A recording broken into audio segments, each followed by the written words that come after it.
Alrighty, so before the All Star game is going to kick off in about an hour and a half from now, I want to do an emotion index looking at every single fan base in MLS so far. And as we now head into the All Star break, I mean, do you consider this an All Star break? Considering, I know in other sports we always talk about the All Star game and it's the All Star break where teams get a chance to rest up and basically a chance to maybe even see families or even go on a little mini vacation before the second half of the season. MLS doesn't really kind of have that because when you look at the All Star break, it's not really a break with the way that yes, it means that there's no midweek games, which is something that we have seen a lot recently, and this is All Star break. You could also say maybe is something that is needed for some team as well, especially with the way that some of these teams have been playing so many games in such a quick succession, where it's been really tested to the limits in terms of the depth that they have. But in terms of an actual break itself, I'm pretty sure this is not really a break. I'm pretty sure every single team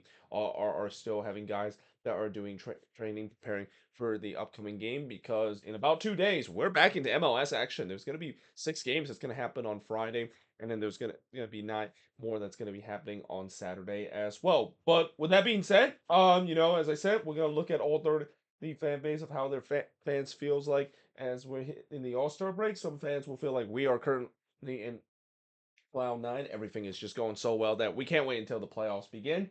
Things are still going to plan with just second tier. The third tier is kind of the inconsistent tier. It's kind of a mid kind of season. The fourth tier is the one that I'm pretty sure no teams wants to be, or at least the fan base doesn't want to be in this category of not only things are not going according to plan, but it is definitely the panic part of the tier. And then the fifth tier is pretty much the pack it up, we're done kind of tiers. It's kind of the see you next season tier, and I think we're getting to the part of the season where, yeah, there are teams that you can say that they're done in terms of the playoffs. I mean, I know we still have a third of the season to go, but when you look at some teams, especially in the Eastern Conference, I feel like when you look at the playoff race as we head into the last third of the season, the West, the playoff race is still kind of wide open. Besides the Galaxy and St. Louis, I think pretty much every single team that is around the bubble between 13 all the way up to 7 plays, they're still within touching distance of each other. You can't really say that when you look at the Eastern Conference, where besides Chicago, I mean, all the team below them from 10 to below have like at least 8 or 9 points gap to make up to get themselves into a playoff position. But with that being said, let us begin by talking about Atlanta United. Um,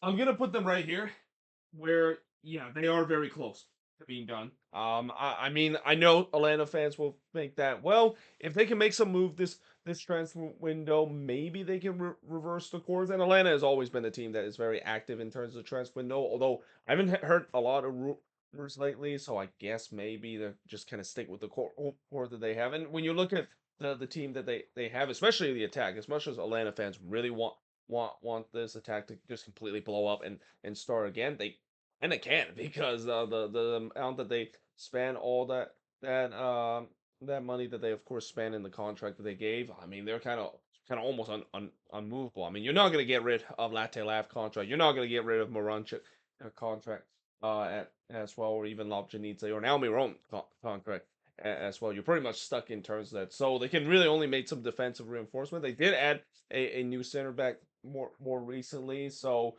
yeah, I mean, you would think that maybe they'll go on a bit of a run. I mean, every time we say it, it just hasn't happened, and it's kind of heading to that territory where I think Atlanta fans can accept it that it's a lost season. We are done. We'll pack it up. We'll think about what we'll do next season, and that I also don't want to say this, but this maybe could be a reality for Atlanta. If they can't get this current core going, especially the amount that they spent, they might be find themselves in a similar situation as Toronto did a couple years ago, where all these attacking pieces they have and it didn't work out, and now they're kind of stuck in terms of those contracts. Can't really get rid of those debt weight contract, and it will really kind of set the franchise back in years, and takes a while before it can be the beginning of a rebuild, as we would seen with Toronto, with them stuck in with bad contract, how much it set the team back in years, and they're still in the midst of trying to clean things up. Then we look at Austin. If you're an Austin fans, I think you feel like it's been a very mid season. again, there are some bright spots for Austin this season, but then there are some low lights as well. I mean, one of the frustrating thing if you're an Austin fans is they just cannot score. I mean, this team is, I believe they're one of the lowest, if not the lowest, goal scoring team this season. I mean, the attack has been a big issue for this Austin team. The defense has been great, and big part of that is because the All Star goalkeeper Brad Stewart is there, and this is probably his best season, and maybe right up there in terms of trying to run for the goalkeeper of the year award this year as well. But besides that, I mean, it's been a very mid season. Big part of that is because they just can't score. Like as the old saying goes, if you can't score, yeah, you're not gonna win a lot of games, and that's kind of the case for Austin this season. But they're still in the above the playoff line. I think that would be something that Austin fans will be happy consider last season how much of a disaster that was. So I mean, if you're a Los Verdes fan, do you take it the fact that yes, they're playing boring soccer throughout the season, but hey, you're above the red line, you're in the playoffs, or do you take the fact that yeah, it was just like last season where it was just miserable both on the attack and also on the defensive front? So at least progress is being made. I think if you're an Austin fan, even though the team is very boring to watch.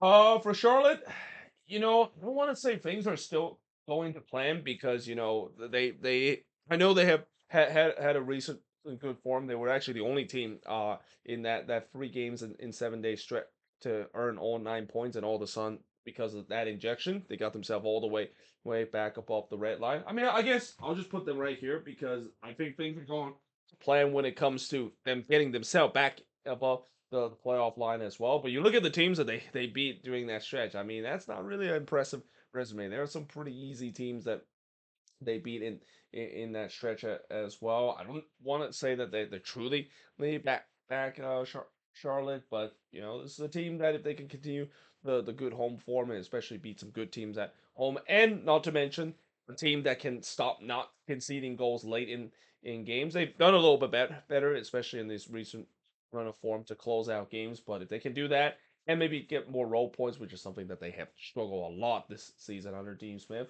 maybe things are definitely started going to plan, and it seems like they have recovered of what was just a miserable stretch between May all the way to July. I mean, they just completely fell off the face of the map in terms of them being at one point at the top of the Eastern Conference to pretty much at the lowest point. They were like found themselves all the way down to 10th in the Eastern Conference.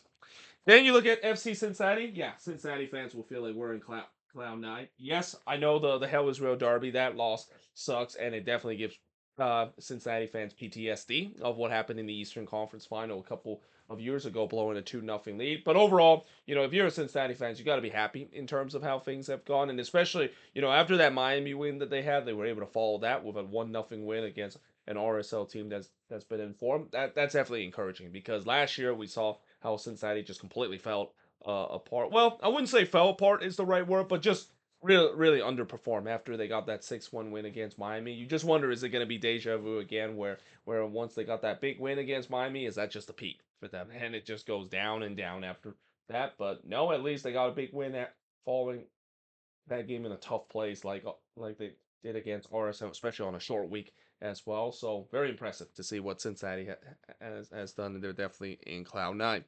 For Colorado, yeah, Colorado is the definition of it's been a mid-season so far. I mean, if you're a Rapids fan, I think you can all agree that this team is just so unpredictable this season. I mean, there's times where they show their potential under Chris Armas, and times where they can look like they're one of the better team in the league, and then there are times where you just thinking, how in the world is this team still above the right? This team look absolutely dreadful. There's just no in between. This is a very inconsistent team. I think Rapids fans are probably very frustrated about this because they know on paper this team should be better than the inconsistency that they've shown so far for this year. But hey, at least if you're gonna be inconsistent, and with the way that the West obviously seems like it's a little bit weaker, especially in the playoff field compared to what we see in the Eastern Conference, inconsistency will still get you above the red line. And then we look at Columbus, the other Ohio team. I might as well just put the two Ohio teams next to each other. In fact, let me also change my pen here because I just realized this is about to run out of ink. But yeah, I'm gonna put Columbus. Like, let me see. This is the one. Yeah, this is the one that looks like it's working. But yeah, for Columbus, yeah, they're gonna be right next to Cincinnati. It's the same thing I said about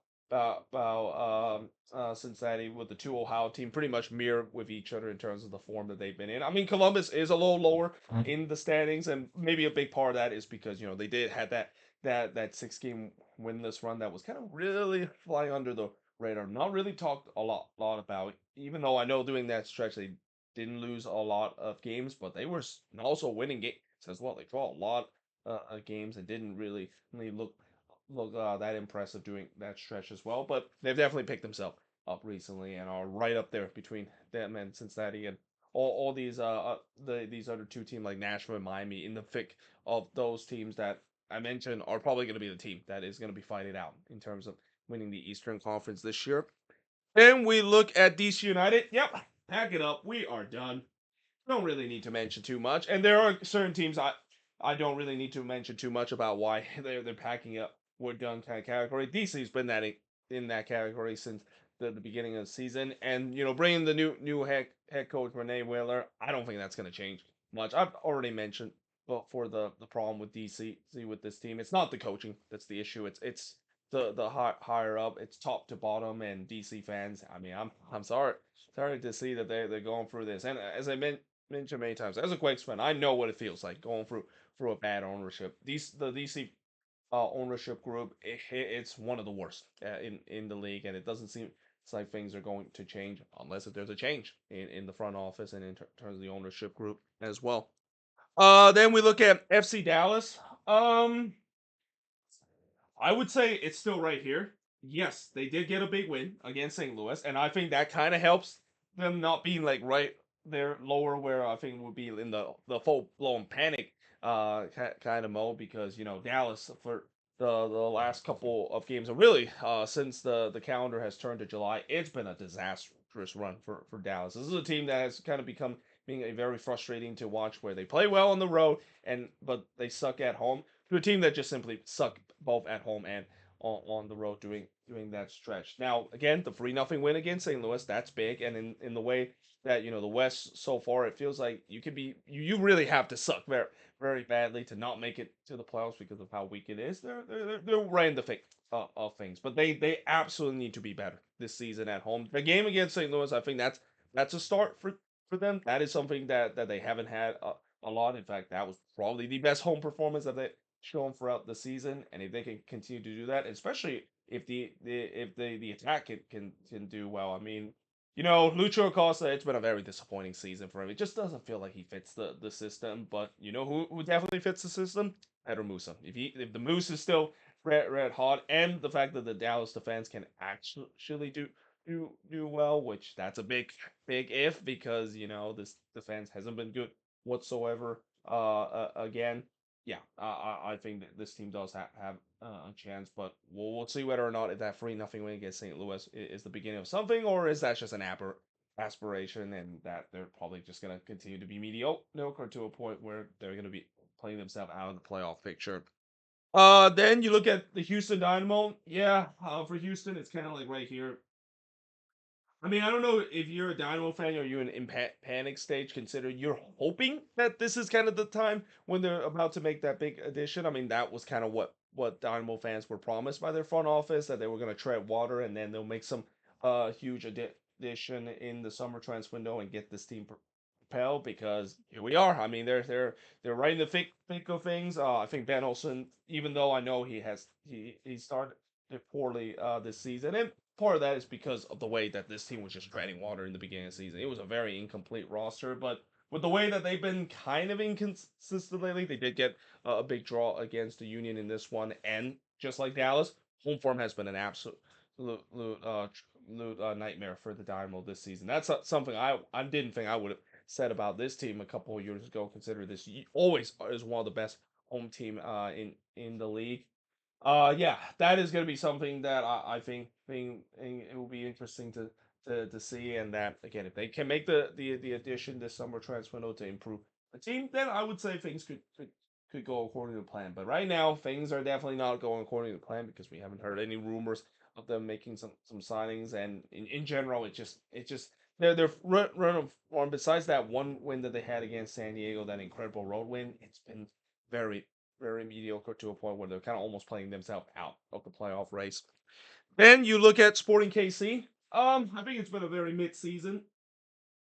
So for Sporting KC, it's been very inconsistent lately under their new interim head coach. Ever since Peter Remis depart for this team, it's been a little inconsistent. There's been some good games, and then there are some bad games. Though if you're a Sporting KC fans, you will absolutely take that consider doing the 10 year or the last couple of games under Peter Remis. This team was absolutely lifeless. I mean, this team just looked like they were going absolutely nowhere. And the firing of Peter Remis, as much as that definitely hurts, especially toward the front office because of Peter Remis meant to this team, it was overdue. Like it was way overdue. The expiration date for Peter Remis with Sporting KC was way past. This probably should have been something that they done a couple of years ago, but with their new interim coaches, feels like this team have definitely played much better, especially on the attacking end. It is no surprise that with the move that they made this off season, that the attack has improved. I mean, Jovic has started to look like his old self after a slow start of the season. Manu Garcia is also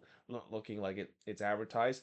The one thing that is a little concern for Sporting KC is obviously on the defensive front, and there are some inexperience in terms of the defensive front as well. And not to mention, if it wasn't for John Polschkamp, who is really having a season that I definitely did not expect him to have such a renaissance season to a point where he's almost like actually for once the perfect replacement for Tim Melia. This defense probably would have been worse than where they are right now. But overall, it's been a very mid season so far. Though, if you're a Sporting KC fan, you would absolutely take it compared to the nightmare that they had endured in the beginning of the season before firing Peter Remis. Then we look at the LA Galaxy. Yep, pack it up. We are done.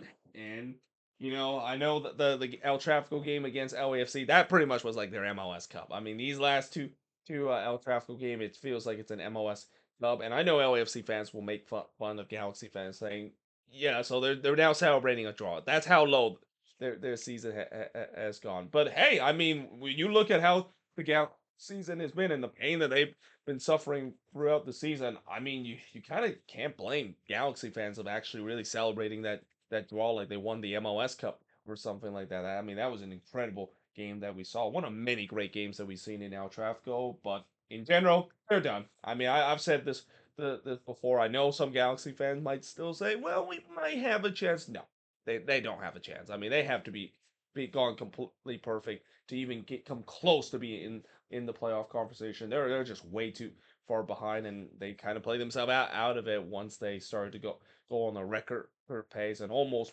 broke the record for the most consecutive game without a win in MLS history. I mean, they already broke the record for the most consecutive game to start the season without a win, let alone being the defending champion as well.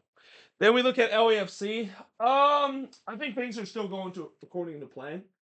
I know that El Trafico game that was painful for LAFC fans to endure, but like I said, El Trafico it's a game where you really need to put that in an outlier in terms of the rest of the recent form that LAFC has, because that game is always feels like it's a little toss up where the tactics and stuff just get completely thrown out the window. It's pretty much like a free fall in terms of that game. But other than that, LAFC have played relatively well. I mean, besides them dropping points against the Galaxy, they look like an unstoppable force once again, and a team that not only is slowly rising up the standings, but I believe I don't know if they still control their own destiny in terms of getting first place, because they have a lot of games to make up for. They have a lot of games in hand over the team above them. But if they do win some of those games, and heck, even if they don't win all of those games in hand, I mean, the good thing about LAFC with them game in hand is that they can of course make up some ground. The bad news is that those games in hand is going to play in such a short amount of period, and LAFC is going to have a really tight schedule in September. That's where we'll really test the mentor and also the depth of this team. We'll see whether they can still do that and continue this incredible run of form to rise up in the standings. But when you look at how they've been playing recently, much better. Compared to the beginning of the season. They also started getting result on the road as well, which is a big problem for this LAFC team throughout the beginning of the season. So yeah, certainly things are not only started going to plans, but they're definitely in cloud nine. Besides, just look away of what they did in El Trafico. That obviously is a game that LAFC fans would not want to remember. But looking at Inter Miami, yeah, Miami is back. we're in Cloud Nine right now, and as much as I know every neutral fans and every general public fans were enjoying the downfall of Inter Miami back in May, yeah, that downfall seems like it's greatly exaggerated, and it feels like ever since the incredible run that they have in the Club World Cup, being the only MLS team to make it into the knockout round, that feels like it has really feel this team to a point where they look like an unstoppable force once again. Yes, I know they did lose to Cincinnati. That was kind of unfortunate, and that was one of the rare times where Miami was just getting absolutely outplayed by Cincinnati. But if you not include that game and put that game as an outlier, they've been an unstoppable force. I mean, how can you stop this team, especially when Messi is going goat mode again? I mean, he is just going beast mode in these last couple of games. Even the supporting cast is chipping in as well. And when that, of course, happened, and not to mention the defense seems like it's a little bit better. Although, yeah, I suggest that they desperately want Ustari back in goal because yeah, Rios Novos has not looked good in goal for this Miami team. But yeah, as much as I know a lot of fans want the downfall for Miami to continue, it doesn't seem like it's gonna happen, and it shouldn't be. I mean, when you look on paper, this team should be not only a contender in the East, but they're probably odds on one of the favorites of winning MLS Cup this year, especially this maybe could be the last year we might see Messi, depending on if he does pick up his option in 2026. Then we look at Minnesota. I'll put Minnesota here where things are still going to according to plan. Yes, the last couple of games. I wouldn't say just the last couple of games, but just this last week itself, it was very wobbly.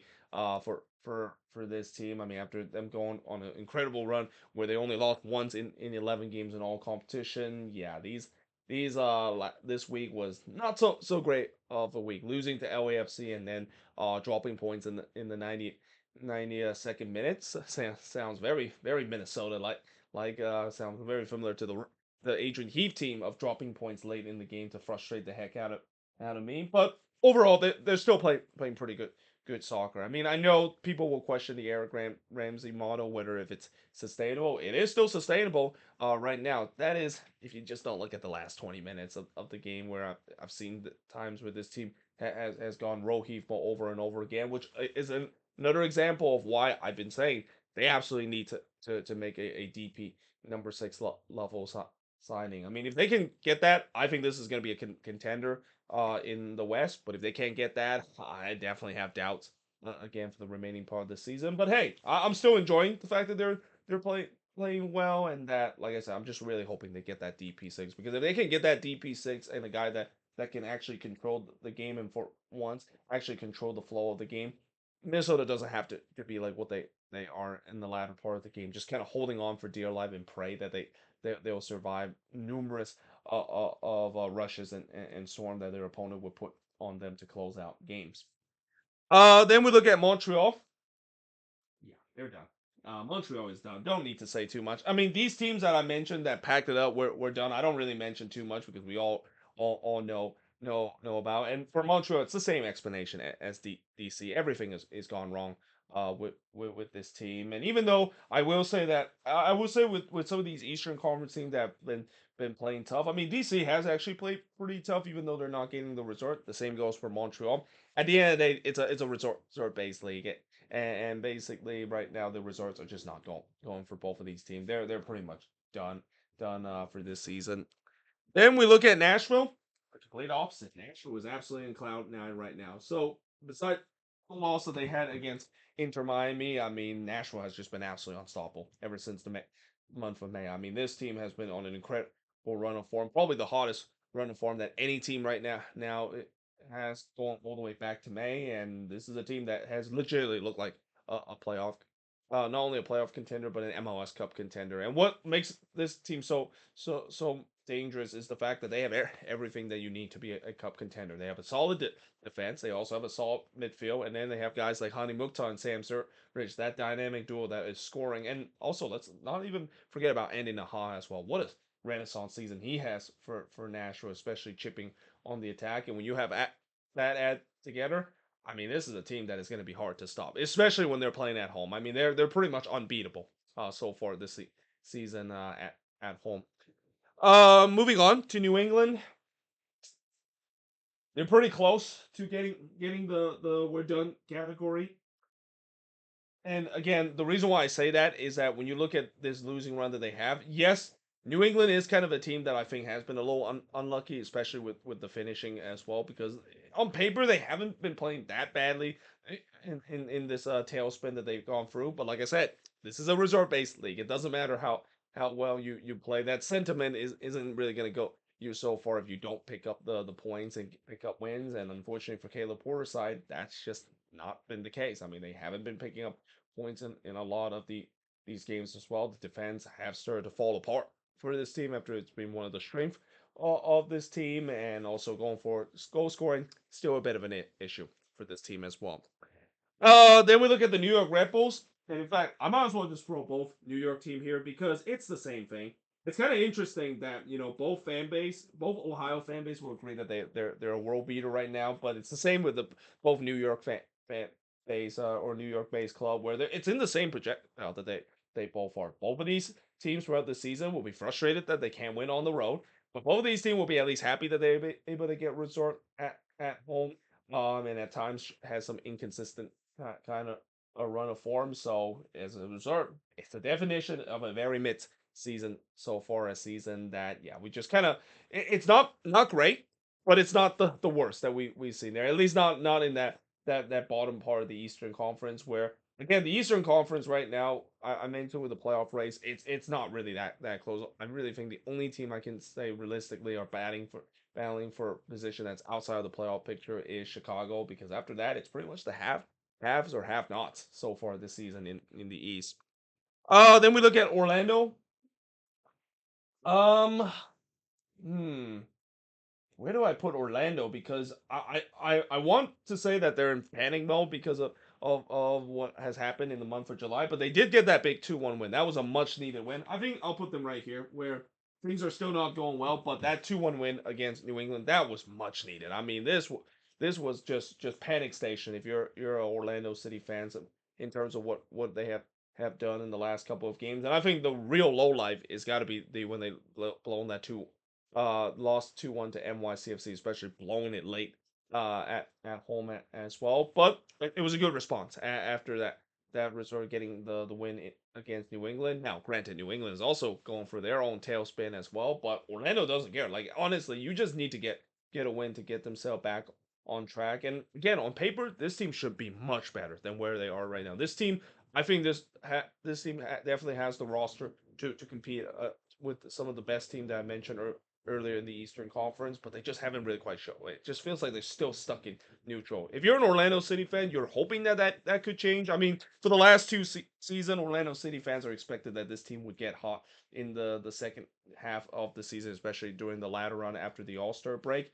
They need to do that again. They can't be just stuck in neutral like this lately because if that's the case, that it will be very disappointing if you're Orlando City fans, especially after making the get to the Eastern Conference Final, which this is why last year they had to make MLS Cup last year. I thought that was the best opportunity that they had to make MLS Cup. They've blown that opportunity, and now they have to once again face the beast of the East, and we've seen teams right now in the Eastern Conference that are just legit MLS Cup contender, and I think Orlando can get to that point, but they need everything to go right for them. And so far, doing that stretch, everything hasn't gone right for them. It's either the defense has been bad or the fact that the attack hasn't got going as well.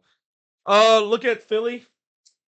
For Philly, I would say it's kind of like right here, where yes, things are starting to go according to plan, but it's starting to go in the wrong way. I mean, the Union right now, and this is kind of expected.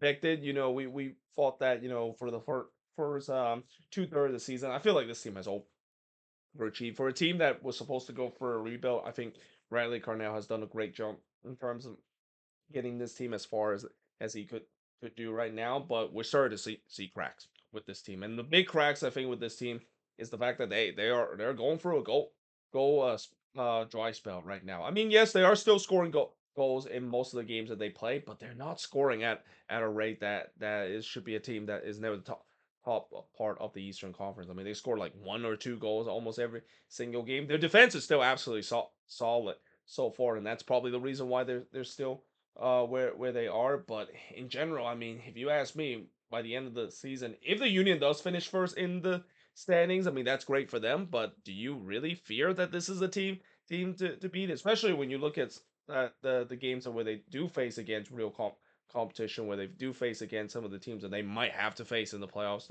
to go deep in the playoffs as well. They haven't fared well against the likes of Nashville, Cincinnati, Columbus, or even Miami itself. So that's where I am a little concerned about this Union team. Where is this a team that you could say that maybe they're on fraud alert approach? Where yes, they've done very well against bad team, but when they do face against real competition, oh boy, that's left a lot to desire, and that's not a great recipe for someone that's looking to try to go deep in the standings. Then we look at the Portland Timbers. I'll put them right there.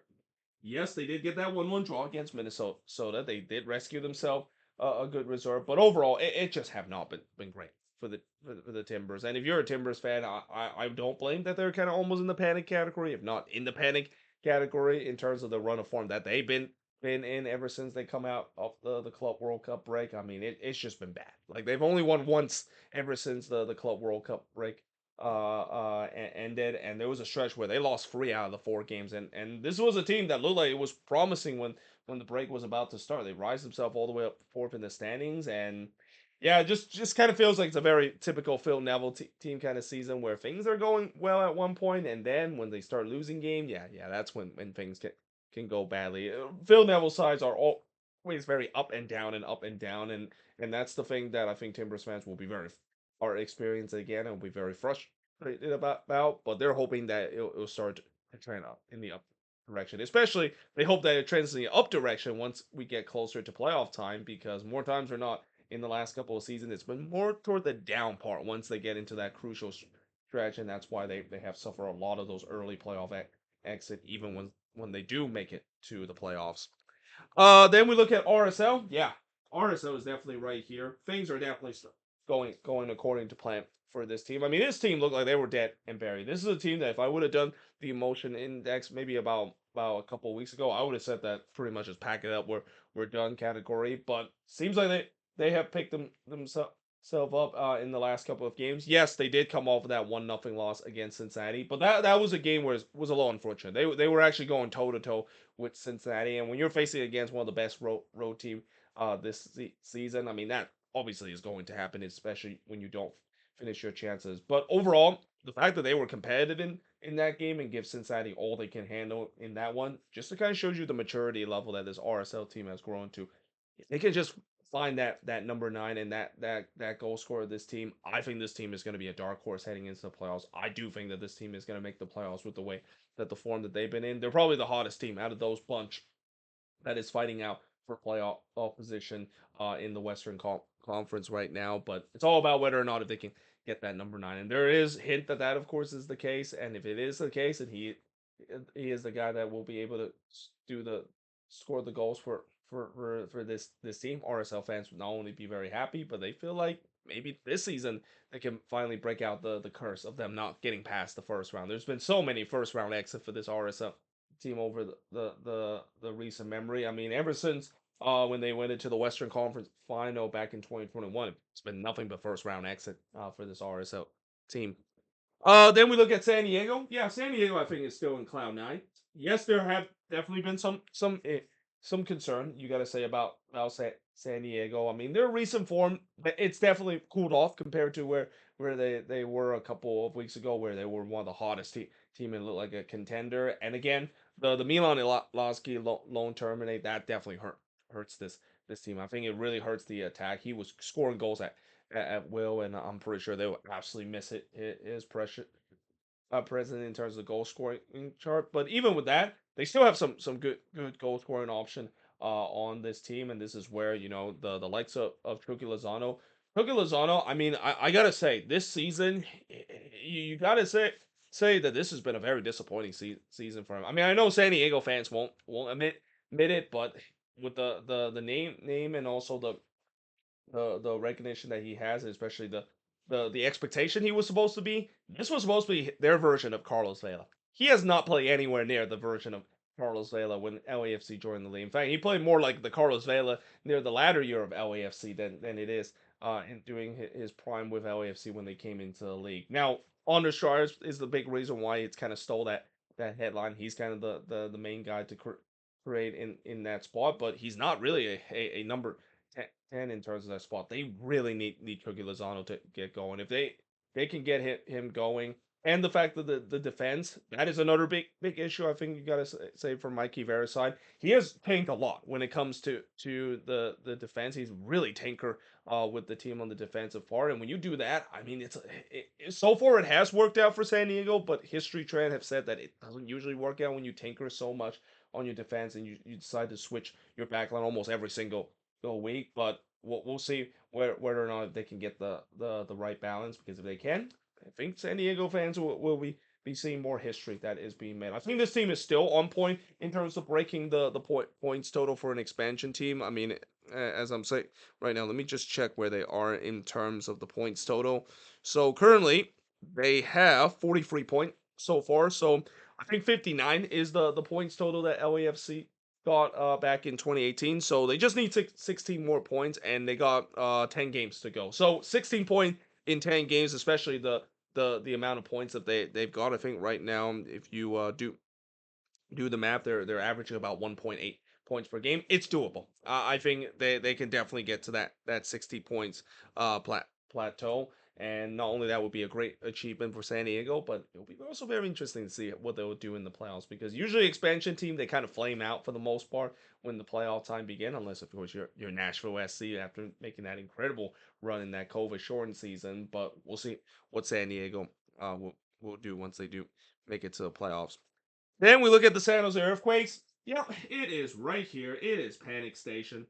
I mean, if there is a team that is in the definition of panic, it is definitely the Quakes. I mean, everything has gone wrong for these teams. I mean, I know on paper they haven't still lost a lot of games. If you go back to May, I think they only lost like 4 games going back to that stretch. But I mean, the winless run that they've been going through, and the fact that they're not picking up a lot of points and really sliding down the standings, and especially the teams below them, most specifically RSL, is right on the doorstep. In fact, RSL actually control their own destiny. If they play even amount of game, RSL will pass San Jose in terms of the final spot of the playoffs. So yeah, I mean, Bruce Arena's side has just it's falling apart again, just like what we saw last season as well. And just like last season, what is the biggest culprit of why the Quakes have been playing poorly these last couple of games? If you ask defense, then you just saw another goal being chipped in by the Quakes defense this season. I mean, it's really rough to watch, and I've said this before throughout the season, and I'm gonna say it again. They absolutely need to get some defensive reinforcement, and maybe even some midfield reinforcement as well. Because the amount of times that I've seen the Quakes give up goals, a lot of the goals that they give up has been on transitional moment, and I think the reason why that is the case is that they just don't have a midfield field present or defense present. You don't give up a lot of goals on transitional moment if you don't have a good midfield and defensive structure. And right now, this Quakes team, as good as the attack has been, I mean, the attack is absolutely not the issue with this team. The attack is absolutely awesome. This is one of the best attack the Quakes have seen since the Mateus Almeida era.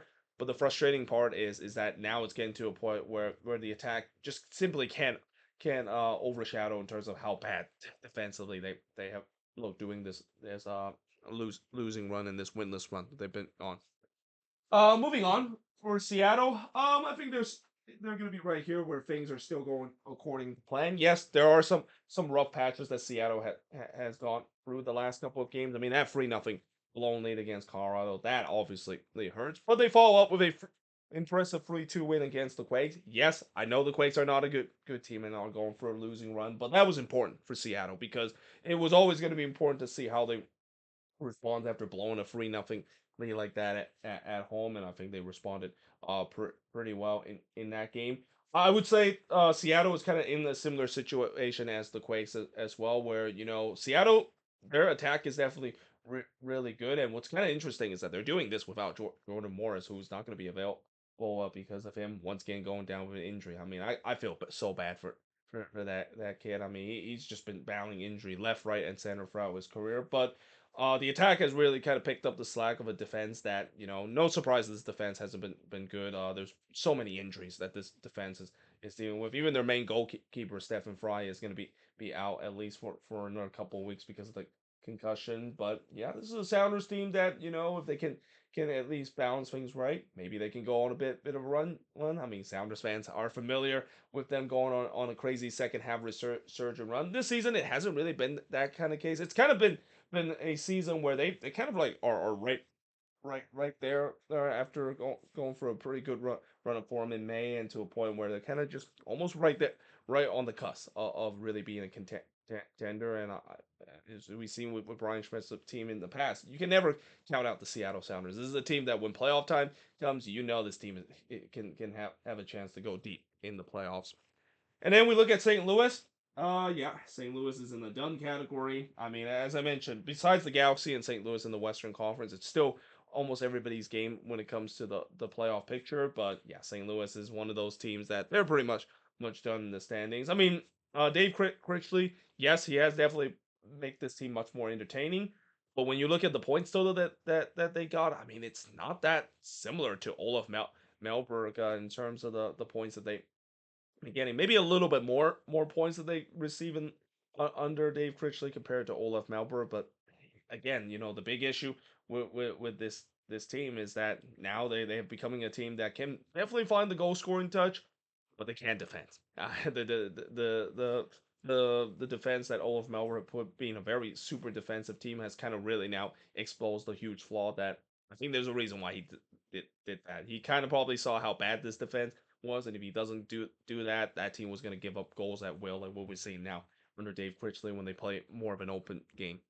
And then we look at Toronto. Yeah, Toronto has been on this category since day one. I mean, we knew that they were done. We knew that this team was not going to be anywhere close to being a playoff contention, because it's the beginning of another deep and painful for rebuild that TFC fans have endured. I mean, I know TFC fans are kind of fed up with the front office in terms of the resort, but let's be honest. I think what the front office has done, and I know this might not be a popular opinion, but I think what the front office is doing right now, it is the right move. They have the all the bad signings that they made the past couple of years has just set this team back in years. And while in the instant response, it could feel frustrating for fans to do. That's just kind of part of the pain that they have to go through in the deep rebuild. And especially, I really think for TFC fans, they feel like they won their MLS Cup and feel like they already achieved their goal of getting rid of those two Italians. And this is no surprise that once they got rid of those two Italians, look how much better TFC play so far. I mean, on paper, when you look at how they play, it isn't anything better. It still look very boring, and clearly look like a team that lacked that talent pool. But we kind of knew that that was going to be the case. I mean, this is a very gritty team. I think Robin Fraser has done a really good job making this team having to become a very gritty team, to a point where, yes, I know they're not going to make the playoffs, and yes, I know that they're not getting resort, even if they're playing in this gritty approach. Even, well, I say not getting resort, they're actually getting more resort than you think that they are expected. But this is a team that I think could set up to be decent, especially, or moving in the right direction of this deep rebuild. Once they do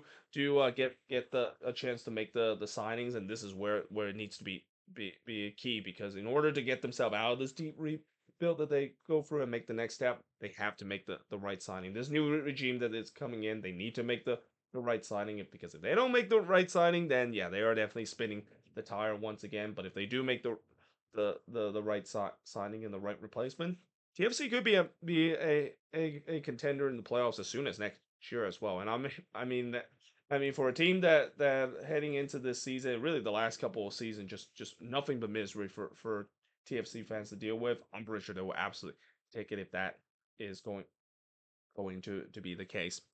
And then lastly, for Vancouver, I think things are still going according to plan. I'm not going to put Vancouver in Cloud 9, because I think they were in Cloud 9 all the way back in May, but ever since that 5-0 loss that they suffered in the CONCACAF Champions Cup, it was no surprise that it has kind of gone. They're now falling below Cloud 9, and are pretty much falling back down to earth, and that was kind of expected. I mean, I will still say that they are still playing definitely much better than I ever envisioned Jasper Side has done, and with all the battles that they've been going through, they're still second in the Western Conference, because even though they haven't really been playing anywhere close to being as well as they did when they were playing back in April and May, where they were just an unstoppable force. I mentioned how much they were an absolute wagon during that time. They're not really as much of a wagon now, but still are playing respectable to a way where, yeah, this team is still second in the standing. They're still going toe to toe with some of the better team. I mean, you look at the game against San Diego. That was a game, a great example of the fact that if you thought the Whitecaps have just completely fall off the face of the map, they just took one of the best team in the Western Conference, if not the best team in the Western Conference. That is San Diego in first place, and they're taking toe to toe